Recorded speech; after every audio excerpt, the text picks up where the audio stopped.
Yo, yo, yo, it's patch note time. I know I'm a bit behind when it comes to this update information, as I think it came out yesterday, I want to say, but I've been beyond busy with a bunch of other things going on, so you'll have to forgive me.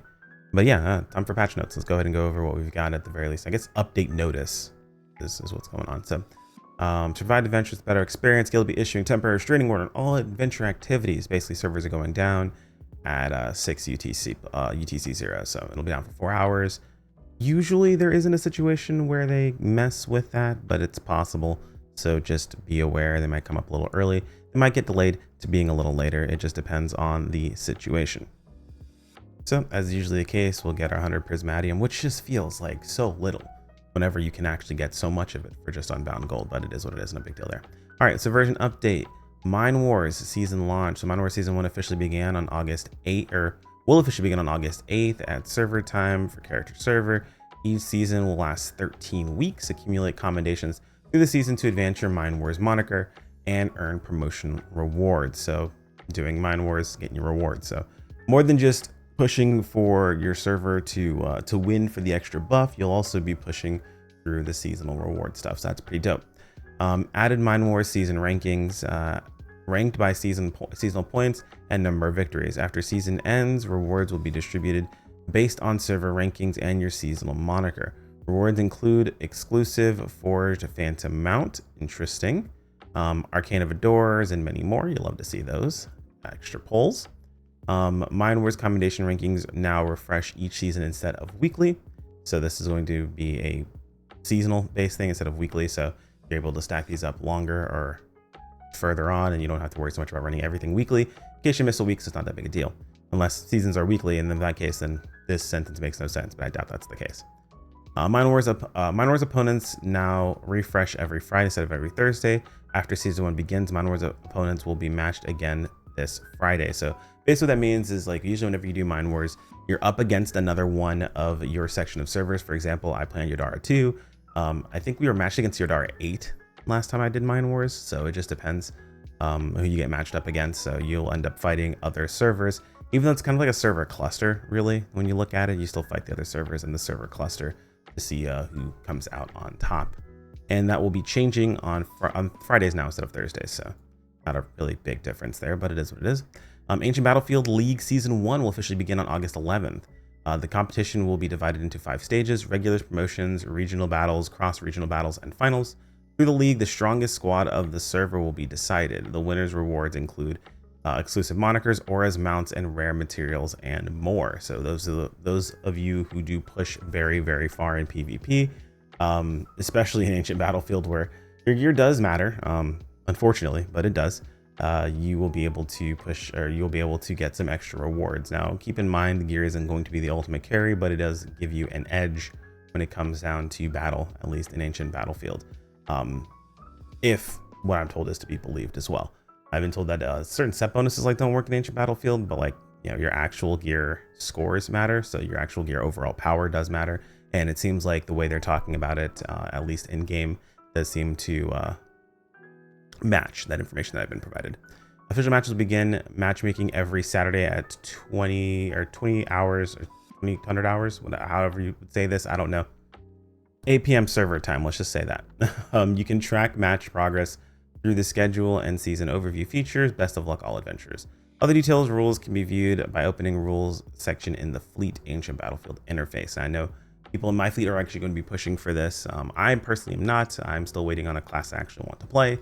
So I have not been heavily investing in my current class, as I will not know if I'll be able to transition him over to the new class that I will be maining moving forward. Adventures Manual Issue 3. So we'll basically get the next battle pass. It'll include a new pet, as is always the case. Complete dailies, weekly, seasonal level up, blah, blah, blah, blah, blah. You will be getting, looks like the pet is going to be Greenie. And if we're curious about the pet, it looks like it is a pet that will have the stats Strength, Int. It's an attack-based pet and base HP, which is interesting. Its main skill: if no allies below 80% HP within 30 meters, shoot seasoned enemies. If there's an ally below 80 HP within 30 meters, heal the ally with priority of the lowest HP allies. And the heal gives regeneration effect, recovering 2% max HP every second for 6 seconds after using the skill. For the next 15 seconds, player will leave a trail of flowers when moving. This will give regeneration effects to anyone touching it. Interesting. Passive, every time a player gets healed, damage bonus, increased damage bonus by 1.5%, up to 5 stacks lasting 20 seconds. And allies within 20 meters gain attack power bonus, up to 5% attack based on their current HP percentage, which includes shield, which is good because that's going to be important for Berserker. 15% extra material when gathering. So I think these are like the 2 passive effects and then the major active skill that you would be pressing. I don't know how I feel about the active skill. It seems good, but it's one of those situations where it can kind of flip-flop between healing and attack. My concern is that if someone is just below 80% and you press the button and it goes to heal them instead of, you know, dealing damage like you probably want it to do at that point in time, does it then move over to attacking, or does it continue to heal for that 80%, or does it just stop doing anything at all? Seems like it might be more of a supportive based pet, not really that important, at least for those who are going for more of an offensive based playstyle. And its stats overall aren't amazing that it provides. So like maybe something that someone who is like going to play Scythe Guard or something along those lines might consider if they want to offer a bit of extra healing. But I feel like Scythe Guard already offers a lot of healing as it is, so I don't know if this pet's really going to be all that great. But again, I could be missing something, so feel free to let me know in the comments if you have experienced this pet previously on the CN servers and what your opinions are on it. It is cute as hell, so that's worth mentioning. And I'm sure I'll get this question in the comments, but I will leave a link to that site in the video description. So just keep either video description or it'll be in a pinned comment as long as I remember. If I don't remember, feel free to yell at me in the comments. So it of course mentions the stuff you get from the collector's manual: 600 opals, energy boxes, avatar frames, big circuit selector boxes, get the privilege to weapon sync, all that good stuff. Weapon syncing is actually pretty nice for alts and things of that sort. Other updates, so added ancient battlefield related achievements, complete corresponding achievements to obtain limited monikers and other rewards, added new achievements for fishing game mode viewable in the achievements, and viewable achievement multi-talented, added hex chest insignia modules, insignia module items to the commendation shop. That's interesting. Added mount paint wasteland vanguard comet to the commendation shop. Oh, okay, so new mount paint, interesting.